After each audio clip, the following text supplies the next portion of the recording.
वालेकुम आया आप सब सुन रो कुछ यादूं तव्हां सां शेयर कंदे 2005 जो वक़्तु ॾाढो ख़ूबसूरत वक़्तु हुयो जॾहिं लीड जे डेमो प्रोजेक्ट जा इंटरव्यू हली रहिया खैरपुर में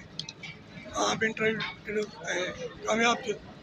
पोस्टिंग जेका किंगरी थी जंहिंखे पीरे कोट बि चवंदा आहिनि कुझु काफ़ी वक़्तु उते नौकिरी कंदो रहियुसि कुझु अर्से खां पोइ असांजो हेडक्वाटर जेको खैरपुर हुयो उतां कॉल आई त इस्लामाबाद जा माना मुख़्तलिफ़ NGOs जा जेके हेड या उनजा नुमाइंदा उहे तव्हां सां मिलणु चाहिनि था इन करे मुख़्तलिफ़ तालका चइजनि या खैरपुर जे अंदरि जेके बि कमु करे रहिया एरिया उन्हनि सभिनि खे हेड ऑफिस घुराए वियो उनमें आउं नाचीज़ बि शामिल हुयुसि पोइ उते असांजी माना मीटिंग थी ऐं मुख़्तलिफ़ हेड जेके हिन सां मुलाक़ातूं कंदा रहिया शाम जो ऐं उनखां पोइ राति जो पहर थी वियो त उन्हनि जे हिकिड़े नुमाइंदे जेको ॿुधायो त असां हिते तव्हां खां पुछणु चाहियूं था त छा तव्हांजे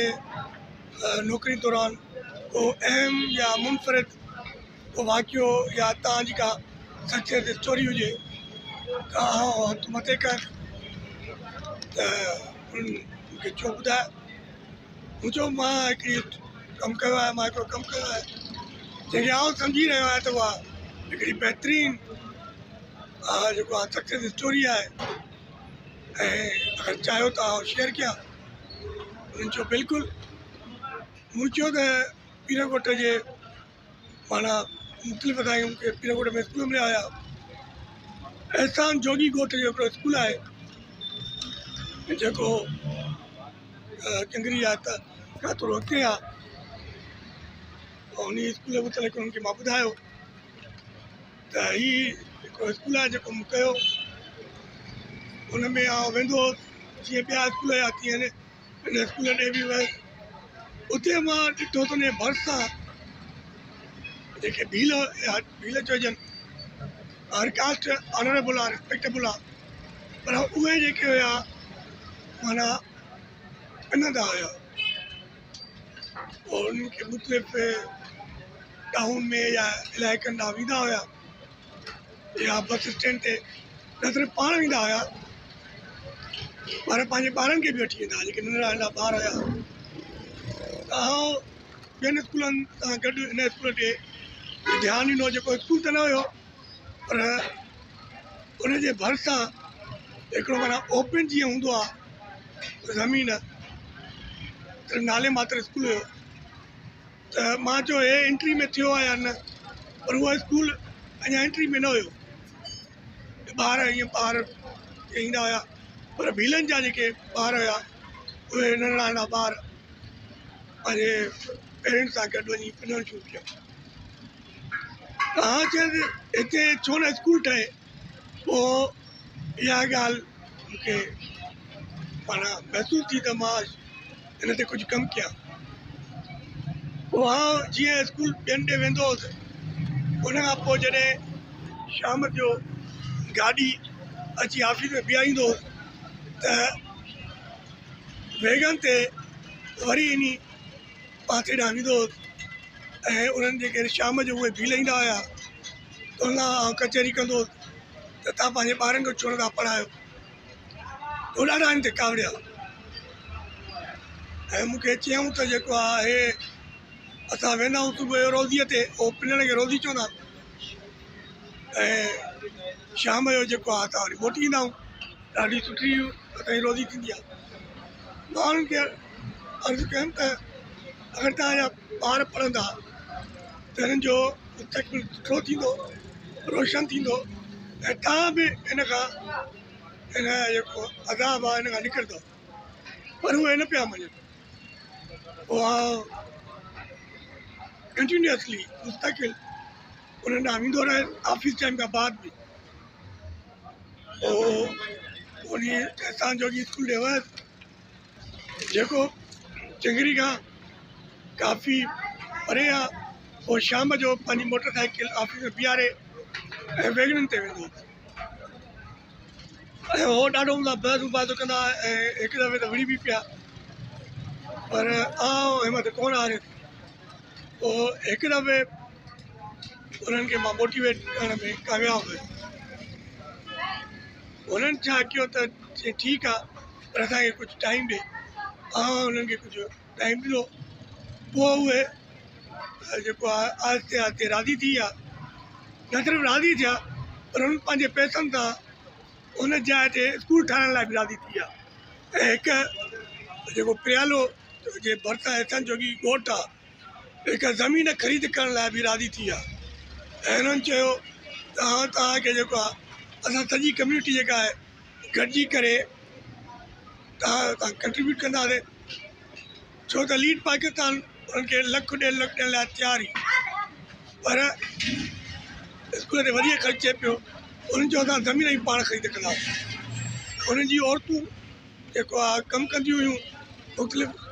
घर में ऐं हथ जा जेके रुमाल आहिनि या हथ जूं ठहियल जेके बि शयूं आहिनि उहे हो ठाहींदियूं बाज़ारि में विकिणंदियूं ऐं मर्द हुनजा पिंदा हुया उन खां बाद में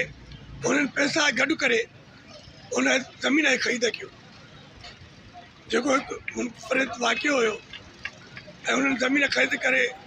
बाद में चयूं त ठीकु आहे तव्हां अचो ऐं असां उहो पहिरीं किस्त कमो भई शायदि 70-75 हज़ार हुई ऐं उन खां पोइ वरी ॿी किस्त ईंदा हुआसीं 50,000 जी ऐं बाक़ी पैसा ठाहिण में कंस्ट्रक्शन करण में बि उन्हनि माना कंट्रीब्यूट कया ज़मीन त उन्हनि ख़रीद कई उन वक़्त जी बि उहा कास्टली क़ीमत माना 5-8 लखनि जे विच में हुई जेके उन्हनि भरिया पोइ इहा जॾहिं मां स्टोरी उन्हनि खे ॿुधाई त हीअ स्कूल आहे बाद में उहो स्कूल लीड पाकिस्तान बाक़ाइदे हुनखे जेको आहे माना हुनखे फाइनेंशियल असिस्टेंस बि कई ऐं पोइ हैरान थिया जेके इस्लामाबाद खां या मुख़्तलिफ़ NGOs खां आयल हुया पोइ उन्हनि मूंखे चयो त जेको आहे तूं सुभाणे असां सां गॾु हल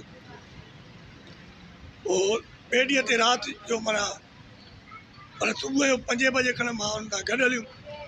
5-6 थी विया हो 9 बजे आया मूंखे चयूं त तूं वञी हुते बीह वञी अॻु में पोइ हुननि ॾिठो ऐं वाक़ई हुननि खे सरप्राइज़ महसूसु कयो ऐं अजीब लॻो पोइ हुननि डिसाइड कयो त हिन ते हिकिड़ी असां डॉक्यू ड्रामा यादि थींदो आहे या हिकिड़ी सक्सेस स्टोरी खणी चइजे उहा असां ठाहींदासीं ऐं डॉक्यू ड्रामा वांगुरु उन ते हिकिड़ो ड्रामो बि ठाहींदासीं या फिल्म बि कंदासीं जेके नंढी फिल्म ठाही बि आहे ऐं पोइ इन में उन्हनि फिल्म ठाही जंहिंमें किरदारु एजाज़ ख़्याल हुयो ऐं ॿियूं असांजे NGO जी लेडीज़ हुयूं मर्द हुया उन्हनि किरदारु अदा कयो ऐं हिकु बहितरीनु उन जेको आहे अचीवमेंट उनखे महसूसु कयो वियो ऐं मूंखे रिवार्ड ॾिना विया एवॉर्ड ॾिना विया अहिड़ा जेके बि एजुकेशन ते कमु करे रहिया आहिनि ऐं ख़ासि तौर ते थाना वारा या मुख़्तलिफ़ इदारा धंधनि जा जेके इंटरनेशनल लेवल ते आहिनि उन्हनि खे रिक्वेस्ट आहे त तव्हां हिते अचो विरिहाले ऐं तव्हां वठी हलंदुसि त कीअं न इहो बहितरीनु अचीवमेंट आहे ऐं अहिड़ी अचीवमेंट्स खे अहिड़नि माण्हुनि खे थोरो ऑनर ऐं एप्रिसिएशन ऐं थोरो उन्हनि जे लाइ हिकिड़ो एनवायरमेंट पैदा कयो जंहिंमें हू अञा वधीक कुझु करे सघनि ऐं मां इहा स्टोरी सभिनी नेशनल या इंटरनेशनल जेके बि इदारा आहिनि सिंधी इंस्टीट्यूशन आहिनि या इंटरनेशनल इदारा आहिनि उन्हनि सभिनी ॾे या मोकिले रहिया पंहिंजी स्टोरी डॉक्यूमेंट्स ऐं हिकिड़ो मैगज़ीन हुयो लीड पाकिस्तान जो हेड त नसीब साहब हुयो ऐं सरगुल मस्तई साहब सेकेंड लाइन ते हुया मूंखे उमेदु हूंदी स्पेशली मूंखे रिक्वेस्ट आहे थाना वारनि जे लाइ थाना वारनि खां त हू जेको आहे अचनि घुमनि ऐं हिन स्टोरी खे ॾिसनि ऐं थोरो पंहिंजी डॉक्यूमेंट्री कनि पंहिंजी जेका हुनजी हिकिड़ी आहे त सिंधियुनि खे एप्रिशिएट कंदा आहिनि अचनि ऐं डॉक्यूमेंट्री हिकिड़ी भरे वञनि उम्मीद आहे त तव्हांखे मुंहिंजी इहा स्टोरी वणंदी। Thank U.